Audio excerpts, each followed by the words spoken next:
Sud Radio, le grand matin week-end, 7h-10h, Maxime Liédo. Et comme d'habitude, chaque dimanche à cette heure-ci, le journal des sports. Sud Radio, le journal des sports.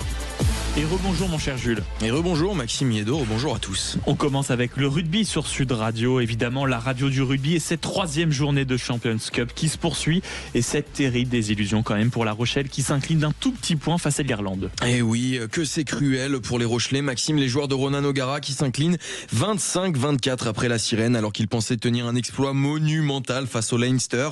Mais l'ouvreur Harry Byrne en a décidé autrement et c'est lui qui offre la victoire au Leinster sur cette dernière pénalité qu'on va revivre avec les commentaires de Quentin Cabanis. Pénalité de la gagne pour le Leinster face à cette équipe de La Rochelle. 1 minute après la sirène, 24-22 avec la prise d'élan du buteur irlandais. C'est parti, ça passe entre les perches. La Rochelle qui échoue juste au pied du mur. 25-24, succès du Leinster à domicile face à La Rochelle. Succès bonifié qui plus est. Les Rochelais vont avoir des regrets. Une vraie frustration pour les Maritimes qui joueront de leur qualification la semaine prochaine face aux Harlequins. Mais le Stade Rochelais n'était pas le seul club français à jouer hier. Il y avait aussi 3 autres matchs pour une seule victoire tricolore. Celle de Pau, Maxime, 47-38 sur la pelouse des Scarlets. Un succès qui relance surtout les Palois dans la course à la qualification. En revanche, ça ne passe pas pour Clermont qui s'incline sur sa pelouse 21-33 face à Glasgow. Et Bayonne toujours en panne à l'extérieur et qui chute 57-14 chez les Leicester Tigers. Ça c'était pour les matchs d'hier, mais il y a encore des équipes françaises qui jouent aujourd'hui. Quel est le programme ? Eh bien, 3 matchs, Maxime, pour 3 chocs avec en point d'orgue la rencontre de 18h30 entre les Saracens et le Stade Toulousain. 9 titres de champion d'Europe à eux deux. Toulouse n'a d'ailleurs pas le droit à l'erreur après sa défaite à Glasgow lors de la dernière journée, surtout si les Rouges et Noirs entendent aller le plus loin possible dans la compétition, comme l'explique Antoine Dupont. On rentre déjà dans un match quasi éliminatoire, ou du moins qui nous mettrait en très mauvaise posture pour la suite de la compétition. Ça, on le sait, on a eu tous beaucoup de regrets après ce match à Glasgow, on l'a dit et répété. Donc à nous maintenant de mettre les ingrédients et de montrer par notre état d'esprit la volonté qu'on a de gagner et d'aller loin de cette compétition. Mais les clubs français sont aux affaires dès 14h avec ce très beau rugby club toulonnais Munster du côté du stade Mayol. Toulon a besoin de se rassurer après la déroute du week-end dernier, 66-0 face à La Rochelle. Et Pierre Mignoni, le manager du RCT, compte bien sur sa nouvelle recrue, le demi d'ouverture Thomas Albornoz, pour l'emporter.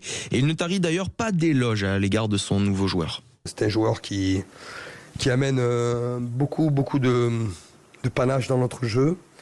Il dynamise énormément, on le savait, c'est pour ça qu'on l'a pris. Il a un jeu au pied qui est aussi précis, il a montré sur une passe au pied, mais il peut être aussi sur le jeu au pied d'occupation, de pression. Voilà, c'est un joueur assez complet. Et enfin, le dernier match de nos Français va nous offrir le remake de l'an passé. Rien que ça, Union Bordeaux-Bègles, Northampton à 16h15, avec comme objectif affiché pour les deux clubs la victoire et surtout la place de leader du groupe avant la dernière journée, Maxime. Un mot quand même de football à présent avec la Coupe d'Afrique des Nations et l'Algérie éliminée hier soir face à Nigeria. Et oui, la fin du rêve pour les Fennecs qui s'inclinent logiquement 2-0 face aux Super Eagles. Impuissant face à un Victor Osimhen en feu, auteur d'un but et d'une passe décisive. C'est d'ailleurs lui qui ouvre le score d'une très belle tête smashée juste au retour des vestiaires. Le but qui lance parfaitement les Nigériens avec les commentaires de nos confrères de Beansport. Nyemachi peut s'avancer, travailler son ballon centré. Attention Osimhen, la tête piquée, le but.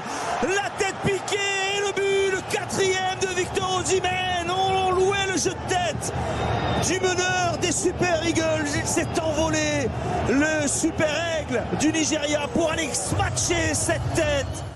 Et dans l'autre quart de finale, c'est l'Égypte de Mo Salah qui l'emporte 3-2 face au champion en titre ivoirien et qui rallie les demi-finales. Dernier carré dont on connaît la composition, ça y est, Sénégal-Égypte mercredi à 18h, suivi dans la foulée du Maroc qui affrontera le Nigeria à 21h. On continue cette interview de football avec la Coupe de France qui se dispute également ce week-end. Et oui Maxime, pas de miracle hier malheureusement pour les petits poussés face aux écuries professionnelles.